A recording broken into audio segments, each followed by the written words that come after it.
Whether you're picking and grinning or just grinning, grab a drink, pull up a seat. It's time for Roots Music Rambler. Turn it up.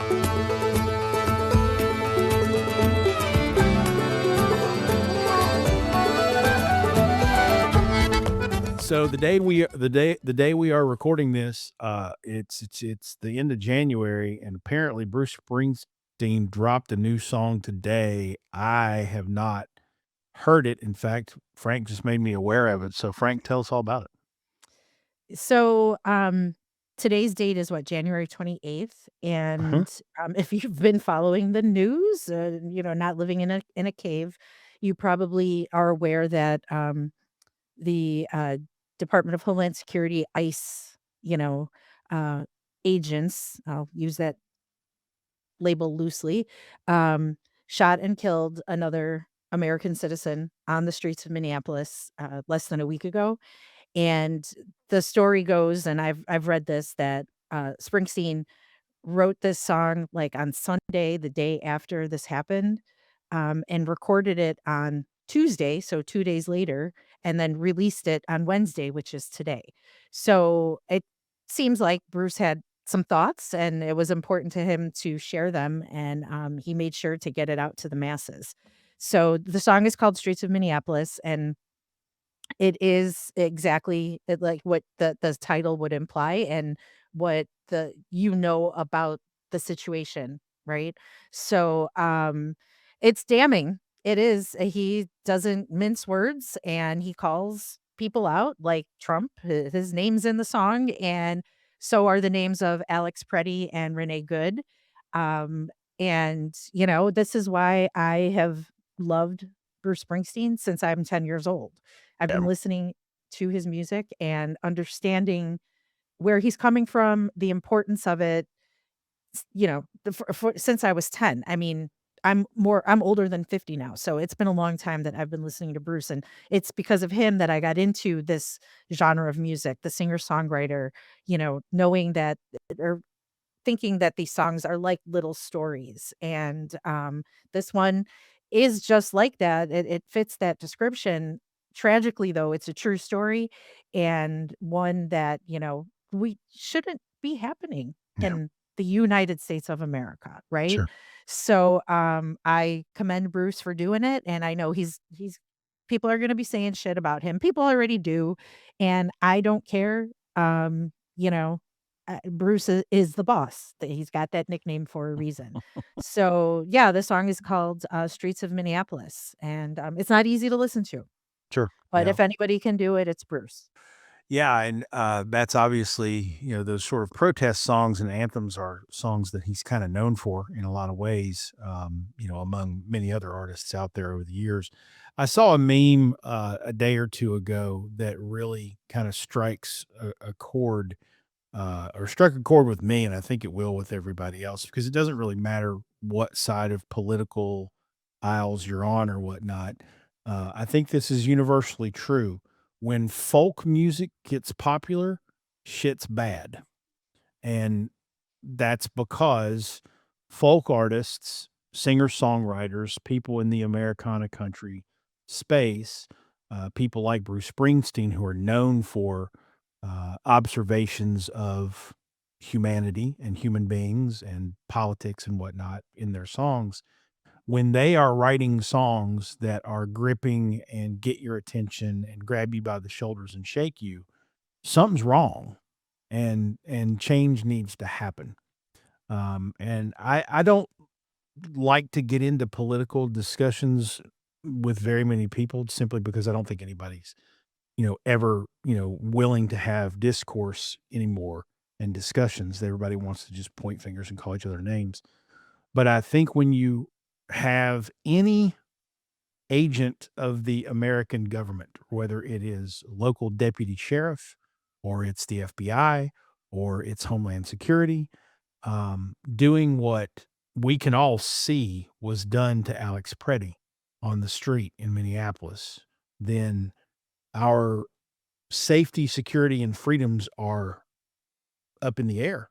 We can't walk around confident that we're going to be okay just because we're white. We can't walk around confident that we're gonna be okay just because we're American. Citizen. All of those or a citizen, naturalized citizen, all of those things are now, protections that are taken away from us. We can't feel protected and safe in this type of political environment. Um, and it's really terrible that we're at that place. But music has always been a reflection of the world around it.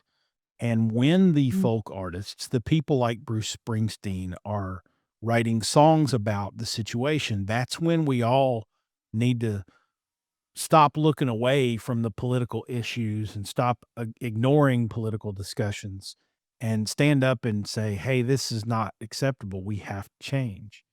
And the thing that was really telling for me, and this is as far into the political type of conversation as I really care to get, but when the president of the United States, who is a Republican and who was elected because of the conservative right, and other, factions of the world getting behind his conservative stance and all this kind of stuff, including the National Rifle Association. When he comes out and says to the world, including the NRA and those people who elected him, and says, "You are not allowed to carry a gun in public. You are not allowed to take a gun to a protest. You are not allowed to have a gun." Guess which amendment he is impending your rights upon?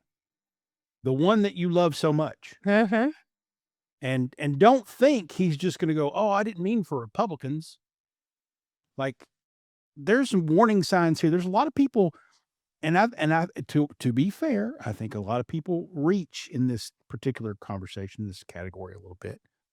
But there are a lot of red flags that are happening that are quite parallel to how a certain dictator came to power in the 1930s in another country. Mhm. I'm not saying they're the same, but there's a hell of a lot more similarities than there are differences these days, and that's frightening. So Truly. let's just encourage everybody to go out there and listen to Bruce's song, whether you like it or not. Check it out, listen to it because there's some truth in there. Whether it's from your side of the aisle or not, there's some truth in there, and we should all at least consider it. So, from as political as I want this show to ever get, go listen to the songs, listen to the folk artists and what they're saying, because when they're getting loud, something needs to change. So, And there if you I may close this out by quoting Patterson Hood, his line is, "Love each other, motherfuckers." And, I mean, that's really what it all comes down to. absolutely, absolutely. I mean, you guys know where I'm from, and everybody on every side of me is, red state, and I'm not, but if something terrible happened right down the street from me, I'd be the first person there to help. That's just how we are in Appalachia. That's how a lot of people are in other communities around the country. It's not just an Appalachian thing, but we got to start remembering that part of who we are and getting away from the bad and the ugly stuff that keeps surfacing. So let's just encourage us all to do that. Welcome to Roots Music Rambler. She's Frank, And he's false. and we're rambling on through the stories behind the music we love. Yes, and today we are talking with singer-songwriter Sophie Gault. She just released her 3rd studio album. It's called Unhinged, came out this month, January, and it is very much worth checking out. We've talked about a couple of her collaborations over the years from previous albums. She has worked with Gabe Lee, Logan Ledger. You all should recognize those names. They're both friends of the show. And Sophie herself is an outstanding guitarist and is a frequent choice for both session and live shows from a lot of the artists in that Nashville community. She certainly is a heck of a guitar player, but also emerging as an outstanding songwriter as well. Her sound is very much on the rock side of country, a little honky tonk guitar driven, but her songs weave through topics of life, love, mental health, letting loose, and such in a way that's really fresh and compelling. For sure, and at first glance or first listen, she may remind you of Bonnie Raitt. There's a lot of, blues pedigree in her music, and again, she's collaborated with interesting people for this album. She even has a Gurf Morlick song on the album, and he also sings on it. So if you don't know that name, he's a producer, collaborator. He's worked with people like Blaze Foley, Robert Earl Keen, and he was in Lucinda Williams, Queen Lucinda. He was in her band for a long time as well. There's some interesting backstories to Sophie's new album too. She was dropped by her previous record label around the time she was supposed to start writing it. But Alex Torres's relatively new record label had picked her up. She was working with him from a management perspective. So he produced the record and it turned out really freaking good, actually. I mean, truly, Jason and I have been talking about it off camera, for a little bit now, and to have her on the show is just it's a real honor and a treat. So once, we finish talking with Sophie, then, of course, we'll have our Pick and the Grinnin segment. We'll give you some recommendations, what we're listening to, so be sure to stick around for that. All that is coming up after we take a quick break to thank the sponsors that make this show possible. Singer, songwriter, and badass guitarist Sophie Gault is coming up next on Roots Music Rambler.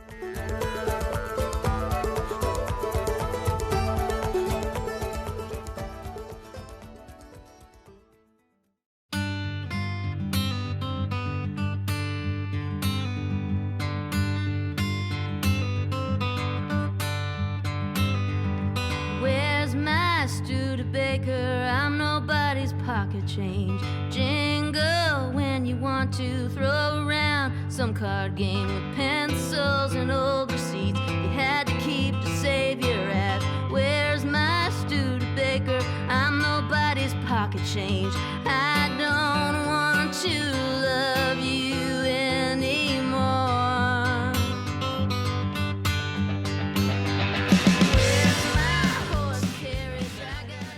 Welcome back to Roots Music Rambler. That there is the first single released from Sophie Gault's new album, Unhinged. It's called Pocket Change, and it caught our attention right away when it dropped back in October. The subsequent album is now out, and the badass behind it, Sophie Gault, is here with us. Sophie, thanks for stopping by to chat. How are you? I'm good. How are you guys doing? We're doing great. Awesome. We're tickled to have you here. All right, I want to dig right into Unhinged. I believe that this story is right, so correct me if I'm wrong. But I think you were about to head into writing and recording the third studio album, and your old record label, I think, dropped you, which I believe I read you said completely changed what the record became. Take us through that story and tell us why it would have changed.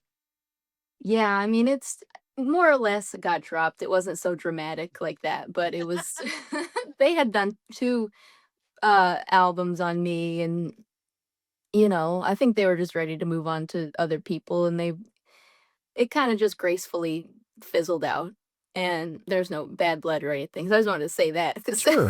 make some of these articles make it sound so dramatic. Like, oh, she got one said, oh, she got dropped and left on the street, and she didn't know where to go. But it wasn't really like that because I already had this manager Alex who had signed on a couple years ago now, and he has a label, and I just was like, "Well, can I do an album with you?" And we kind of mutually decided to do an album, and then he had a completely different concept for an album than I had, which was fine with me really because I just like working on something. It keeps me going. I like working on a project, and it's kind of a challenge sometimes when you work with these producers and they have a totally different idea for something than you do, and you know, it can teach you a lot of things, and I'm always learning, so I think, it ended up being a great idea to do with my manager, and the other album I was gonna make, still have all those songs, so I'll work on it next or something, I don't know. Nice. So labels dropping artists certainly is an unfortunate part of the business. And Mhm. you've been in Nashville for quite some time, right? So it seems like you had a path or somewhat of a plan. So it wasn't all that defeating. And I getting that from your answer to Jason's last question. So would you say that's the case?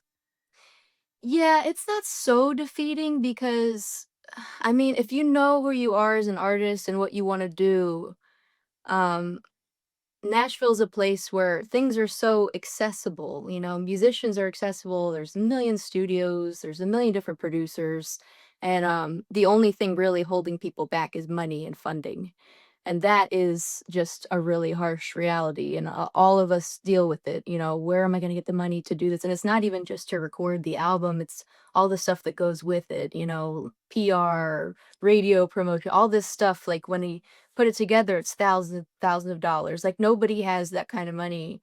Um, and if you do, you don't have to worry about it. But many of us do worry about it, and that is the dark side to it. But I mean, getting dropped by your label does is not that dramatic. I'm very lucky to have even had a label at all. So Sure. Well, and things go from, place to place in Nashville. I know several artists who have been with the same label multiple times. So, the yeah, lifespan of things happens, and that's just the music business. right. I'm certainly glad, or we're certainly glad that Alex Torres was there to collaborate with. I know he produced the album, and his label, as you Mhm. mentioned, is behind that. There's a lot of great songs on this record, but you lead it off with a Buck Owens tune. How did "Love's Gonna Live Here" come to be a choice for the record? I had been playing that song live with my band for several years, and I was at a birthday party of a friend of mine, who loves Buck Owens, and he has a band called Big Jed's Big Rigs. I don't know if you've heard of them, I but, haven't, but I'm gonna look them up now. yeah, I'm gonna they're a write pretty that cool down. band, and, he loves Buck Owens, and I went to his birthday party. He was at this place called The Cobra in Nashville, and everybody had to pick a Buck Owens song to perform at his party. And I really didn't know that much Buck Owens, but I decided on that one, and then I was like, "Wow, I really like singing that one. I'm just gonna incorporate it to my set." And Alex heard me doing it one time, and he was like, "We gotta cut that one. I want you to do that one." I was like, "Okay, I have no problem with that." Nice. Yeah, and it's a good one. I like that one, like your take on it. And then Yeah. we read somewhere that you are more of an album-oriented artist, right? And you focus on your albums as a whole rather than the singles. And the sequencing is also important. So can you tell us why that is and why you think that you're more album-focused in your creative process? Yeah, I think an album is just more of a statement, it's where you are in a period of your life, what you're thinking about, the attitude. You can't always capture from one song, but if you have it over a group of songs, it's like you kind of get a sense for where the artist is at that time. And that's just how I grew up listening to music. Like I listened to complete albums, like growing up around the house we had, Crosby, Stills and Nash, Deja Vu, or like Rolling Stones, Beggar's Banquet, Joni Mitchell, Court and Spark, all these classic albums, and they're statements. They're like a collection of short stories or something like that. And I think that's really important. And I feel like nowadays it's kind of becoming lost, Maybe it's not. Maybe I'm wrong about that, but I hope it doesn't get lost because I know how popular singles are and everything, and that's cool, but I love albums. I just love everything about it. Well, I think there's something to that. I do think it's an art and a craft that's becoming somewhat lost in this like Spotify single every 3 weeks before your album comes out kind of, Yeah, and mentality. that's really hard on artists because back then when you had all these classic albums being made, people had time to, you know, live their life and reflect on things and create something, and that takes time. I mean, it just takes time to be able to digest life and make art out of it and read other things and listen to other things and be an educated person to make art, like now everything's like you have to pump out material all the time, and it's like you don't have enough time to really digest it and Mhm. think about it and live with it for a while, and that part I really don't like the way the business is going because it's just they're trying to turn us into a machine, Yeah, and well, I don't like that. keep fighting the good fight because I have I'm a vinyl guy, so I love listening to a record in its entirety, getting up and flipping the disc and reading the liner notes Yeah. and all that kind of stuff. So I'm glad you're still championing that. So keep it up. Since we're talking about sequencing, you put one song on this album that sounds a little bit different than your typical tunes. It's last on the album. We mentioned Gerf Morlix in the intro, and you and he, I believe, collaborated on Is There Anyone Out There? Tell us how that song Yeah. came about and why that wound up being kind of the closer on the album. Yeah. I've been a fan of Garth for a long time. I mean, he's been a big influence on me over the years, just his guitar playing and, things he's produced and his own albums that he's made and songs he's written. And, he's become a friend of mine, and I decided it would be cool to do one of his songs because I don't see enough people doing Garth Morlick's covers. I don't know that I've seen anybody do a Garth Morlick's cover, and they should because he's got a wealth of great material. And anyways, I was listening to one of his albums. It's called "Kiss of the Diamondback," and that's the closer on that album. And I was like, I really love that song, so I did a completely different version of it. And he offered to sing on it, which was really cool. Sweet. That's good stuff. Well, we want to find out a little bit more about how you got to this point, releasing your third studio album. We're going to get to that after the break. Since we are talking about Is There Anyone Out There? Let's play that as we go to break. Here's Sophie Gault and Garth Morlicks, and this is Roots Music Rambler.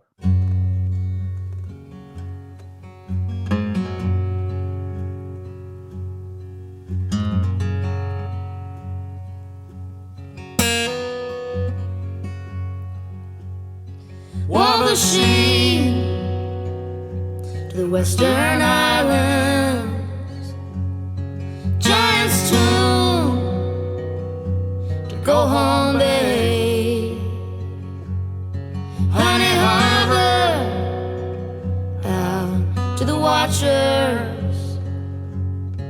Anybody go my way? Anybody go my way?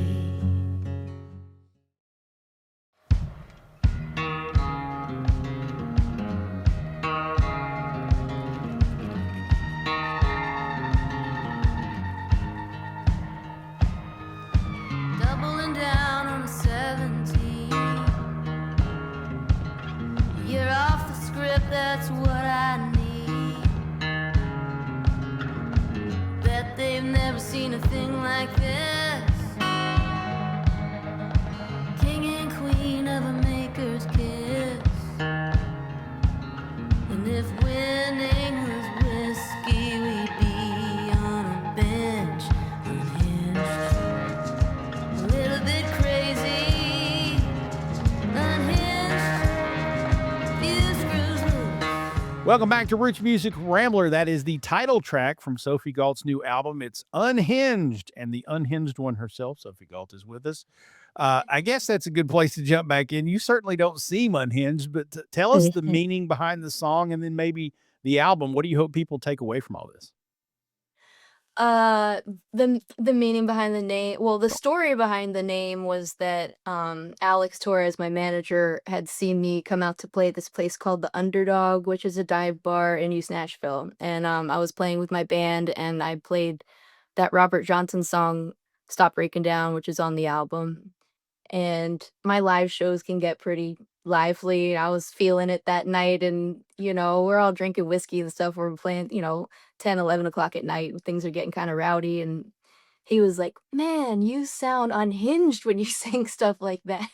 And I was like, and he's like, "I want to do an album like that where you sound like that because you kind of sound crazy." I'm like, okay, yeah, I get into a different character. Cool. When it's late at night like that and you're playing with a really cool band and you're kind of letting your freak flag fly.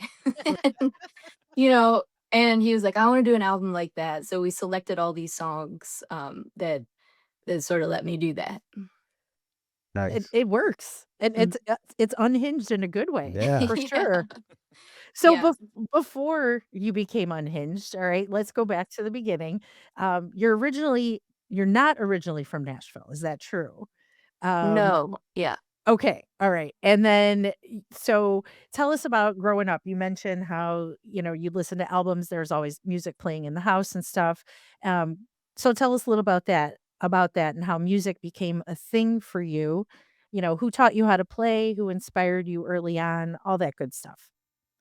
Yeah. I come from the DC area in Maryland, and my parents are artists. My dad was a metalsmith, and my mom's an art teacher, and they were just really into music. And DC has like a pretty big history with like music, like guitar players. There's a lot of great guitar players that come from DC, and my dad played guitar, and he taught me a few things on guitar, and he was always like playing guitar along to different albums like Rolling Stones. Like that was like a backdrop sound of my entire childhood, like Mick and Keith, like just totally in my blood, like totally. And it became just a part of my background.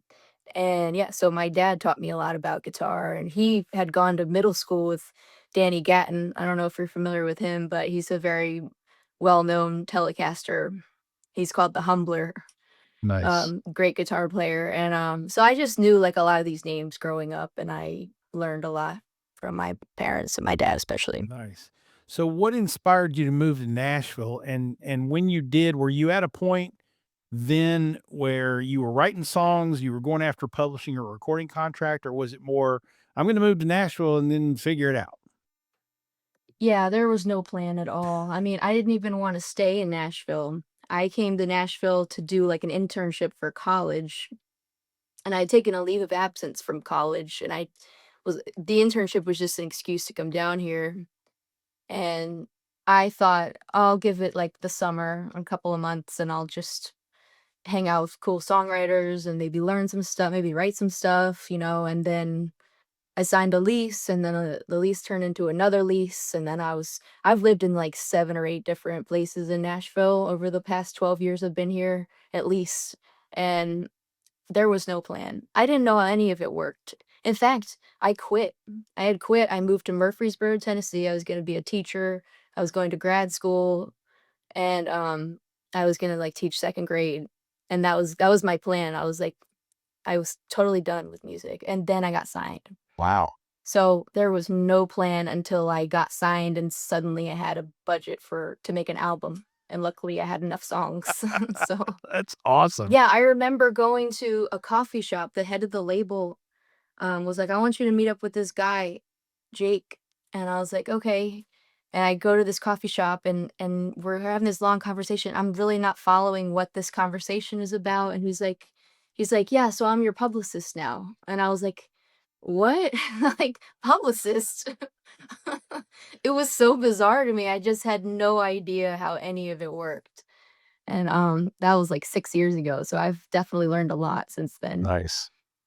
Well, and, from a teacher perspective, experiential learning, you can't beat it, right? Right. So there Yeah, you go. exactly. There you go. So Yeah. you've done a lot of collaboration work, both on your own albums, and we know you've played for and on other artists' work. So could you tell us a little bit about the community of artists in Nashville, how that whole system works? Jason and I, we know, well, we've had Gabe Lee and Logan Ledger on the show Yeah. and some other folks you've worked with. And it seems like all the people we know know each Yeah. other. So can you tell us a little bit more about that? Yeah, it's the more people you get to know, it just kind of snowballs, and then suddenly you're kind of in the scene, which I was so used to nobody knowing who I was for so long that it seems kind of surreal to me now that I know all these people, and it all kind of happened organically, one person at a time, like I was playing guitar for Margot Silker and her band, and that's how I met Gabe because he was opening for her one show, and then through Gabe I met Alex and Emily, my managers, and then, you just meet all these people kind of slowly over time, and you get to know them. And if you connect and the chemistry's there. And I've sang on some of Gabe's stuff. I've sang on lots of people's stuff, and it's very collaborative when you make friends with somebody and you really click. It's pretty cool. Well, Margot Silker, another friend of the show. So now you're here because of math. We just we started connecting parabolas and stuff, and Yeah. Sophie's next. So there you go. Is there It's like is there any? that Kevin Bacon thing. Yeah, it's that Kevin Bacon thing. Is there anybody out there that you haven't worked with that you really want to? That's a good question. It would be cool to do something with Lydia Lovelace, I think. Yeah. She's a She's a badass. badass. Yeah, Yeah. Did you just say she's a badass? I did. Yeah, that would be awesome. Yeah, I love her. I've been in such a fan since I was, you know, maybe I don't know when that first album came out, but I must have been 18, 19 when it came out. And it hit me right at the right time. Mhm. It was very just gritty and angsty, and she was telling it like it was, and I was like, I wanna be her. That's the best. Yeah. Nice. And then on that same note, who do you listen to when you're not writing or playing? Like whose music inspires you? Do you study any artists? Um, yeah, I lately I like stuff that's not really in kind of the genre that I do. I was turned on to this guy who goes by the name Death Vessel, who I think in I don't know what year. I think it's a pretty old album by now, maybe 2012 or 2013. He went to Iceland to work with this producer and make this really cool album, and it's just really spacey and kind of soft and really atmospheric sounding music, kind of tribal sounding a little bit, and that's really cool. So I like seeking out just cool soundscapes to listen to that like puts me in a different zone. Nice. Looks like the album might be called Island Intervals. Ellen Intervals, yeah, Yeah, yeah. So good. 2014. So Yeah. Death Vessel. That's an Yeah. but I wrote that down the too, way right you're under describing Yeah. his music and the name don't seem to align, but okay. All right. Well, he just got to Give it a listen. I mean, it's just on good speakers, it's really puts you in a whole mood. Okay. He just got to follow on Spotify for that. So there we go. That's interesting stuff. Hey, Sophie, before we let you go, tell folks where they can find you online, find out about upcoming live shows and all that good stuff so that we can get out and see you unhinged in the reels. Yeah, so most of my shows get posted to my Bands in Town, which I think is linked to my website. Right now, I don't think this year's are set up quite yet, but I'm going on a run down to Texas in early March, so I'll be down there. That's the first time I'm leaving Nashville this year, Very nice. Well, so be on the lookout. we'll make sure there's links in the show notes to all those places. By the time this comes out, I'm sure those Texas runs will be up on that website. Sophie Gault, the new album is Unhinged. Sophie, thank you so much for spending some time with us. Love the new tunes. Can't wait to get to see you live soon. So you got to make a run through Kentucky at some point, or maybe I'll come down to Nashville or whatever. But I Yeah. got to make that happen because I have a feeling you're kind of a blow the roof off the joint kind of performer. So I can't wait. I can't wait to see you live. Thanks for hanging with us tonight. Yeah, thanks for having me. Nice to meet you We guys. You as appreciate it. well. We appreciate having you. Sophie Gault, everybody. Stick around, y'all. The Pickin' the Grinnin segment's coming up next. Let's go out with that Buck Owens tune, Sophie Gault style. This is Love's Gonna Live Here, and this is Roots Music Rambler.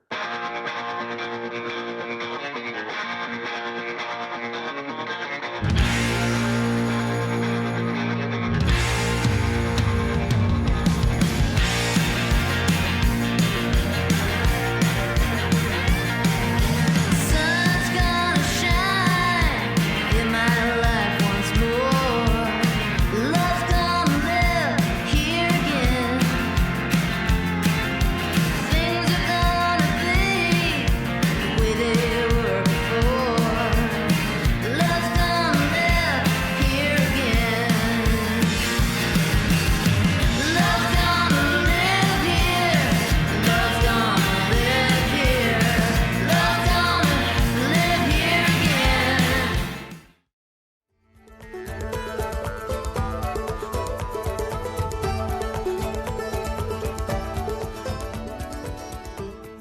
How about that Sophie Gault? Kids, you got to go listen to this album. It's so good. I mean, it's the Buck Owens song all the way down to the Morlick song at the end. I mean, it's just good shit. There's a Robert Johnson song that she mentioned on there as well, and a bunch of original stuff. And man, she can play, and it's good music. And I told this to Sophie after we hit stop on the recording. My favorite on the album is Chestnut Street. So when you give it a listen, pay close attention to that one. That's an original. Yeah, good stuff. All right, it's time once again for our Pickin' the Grinnin segment. This is where Frank and I Pick what's making us grin. It's our way of recommending new music to you. Might be new music, might be old music, might be podcast, might be I don't know, an audio book. It could be a lot of different things. It's just what we're listening to, the media that we are consuming that we think that you should consume as well. So, Frank, who's your pick in the Yo. grinning for this week? All right. So it seems like lately, especially, my pick and the Grinnin choices have been coming from, or I've been discovering them thanks to SiriusXM. And my pick and the Grinnin for this episode is no different. And I've heard this, and it's kind of funny. I first heard this band, the one song on the North Americana station on Okay. SiriusXM. It's Canadian, but they play American artists as well. But it's called North Americana. And I was in the car, and the song comes on, and I'm like tapping along to it, and I'm like, "Ooh, I like this." And I'm going to share something with y'all right here, and don't get mad, don't get nervous, but when I'm driving and there's a song like on satellite radio or a band that I'm really digging and I want to check them out some more later, I'll take my phone, Oh no. okay, and I'll open the camera and quickly snap a picture of the display screen so Nice. I can remember. Because otherwise I'm old. I don't remember shit. All right. So that way I know that the pictures are there. I may not remember the name of the band, but I'll go back and I'll look. Okay. So I did that for this band. Maybe a week later, I'm in the car again. I'm listening to North Americana again, and this song comes on, and I'm like, "Oh, I really like this song, blah, blah, blah." So I go, take out the phone, take the picture. Later, I go to look at the picture. It's the same one. I told you I'm old and I don't remember things. Okay. So clearly, it's good if I tried to take a picture of it twice, Yeah. right? Okay. So I'll just go ahead and tell you the band, I won't keep you guessing any longer, is the Franklin Electric. Okay. And the song that I took a picture of twice in my car is called Can't Find Your Way Out. And I really like it. I listened to more of their stuff and they've got a bunch of releases. This song, though, Can't Find Your Way Out, was released as a single in 2025. But I do believe that there is a new album. Um, but I'm not gonna don't quote me because I'm scrolling through Spotify right now trying to uh, verify my information. But She's that she's song, texting and driving the podcast now is what she's doing. yeah, I really like it. And then on Spotify, I was like reading the stuff and it says for fans of, right, and then lists other artists that are considered similar. And so those listed are Mumford and Sons. We all know how I feel about the Mumfords, Noah Khan, um, and there were others, but those were the two that I really remember. So Very I really, nice. I really like that song. Check it out. Well, before I give you my pick in the grin, and I have to tell everybody that speaking of Noah Khan, I had dinner with my daughter Katie tonight, our kind of midweek dinner, and she informed me that Noah Khan has now officially announced a new album, and it's Oh not boy. another version of Stick Season. It's actually a completely new album, and I think the first single drops, and as we're recording this on Friday, 2 days from when we're recording Oh, this. So new Noah Khan music is out there by the time this thing airs, and I'm sure everybody will have heard the song a bazillion times by then, but that's okay. I like Noah Khan. I'm not complaining. He gets a little overdone pretty fast, but yeah. we're gonna be listening to new Noah Khan music, which is fine. He's a brilliant songwriter. I've seen him play live a couple times. He's very good. My daughter loves him, so I kind of have to, whether I like it Yeah. or not. But speaking of new albums, by the way, we had Melissa Carper on the show Mhm. before the holidays, and we talked to her about her couple of songs that she had out with Theo Lawrence, Uh, the duets that she had written. Well, they've now since announced an entire album called Having a Talk, and it's a series of duets with her and Theo. So that's actually going to be coming out February 6th, I think, is when that comes out. And so Melissa Carper, for those of you to just catch you up on a friend of the show, those cool old style duet back and forth songs. Whole album of them coming. I can't wait. So that's good stuff. I love me some Melissa Carper. All right. So for my picking the Grinnin this week, I'm gonna keep it. I'm trying to do better about not just recommending Kentucky artists, although I kind of feel like that's my charge sometimes. But I have to recommend this particular album simply because it's an EP actually. Because I was digging into this one artist that I really like, and I've seen him play with his current, partner. They play. It's Arthur Hancock, by the way, from Hancock and Schaus. And I've seen Hancock and Schaus play. They opened up for Town Mountain a couple years ago. I saw them play there. And Arthur Hancock is one of these just brilliant musicians. He played with the Wooks. He's played with Tyler Childers before. He was in Wolf Pen Branch and a bunch of other bands that a lot of sort of mountain and traditional musicians and pickers and grinners around Kentucky would know who they are and be really familiar with. But he has an EP that he released in 2019 called Alive at Hillbilly Central. And I have listened to that thing. I think it's maybe 6 or 8 songs. I've listened to that thing on repeat on Spotify, just doing stuff around the house, and I love it. And it's just really good stuff. It's just him. And he's got some musicians that help him, but it's a solo project. And so I'm getting a big kick out of listening to it. I discovered it probably about 6 months ago, and I just keep coming back to it and playing it over and over again. So if it's that good for me, it's probably going to be that good for somebody else too. So Arthur Hancock, Alive at Hillbilly Central. It's a 2019 release. It's on the Spotify's and all that good stuff. So Alive at Hillbilly Central, check that out.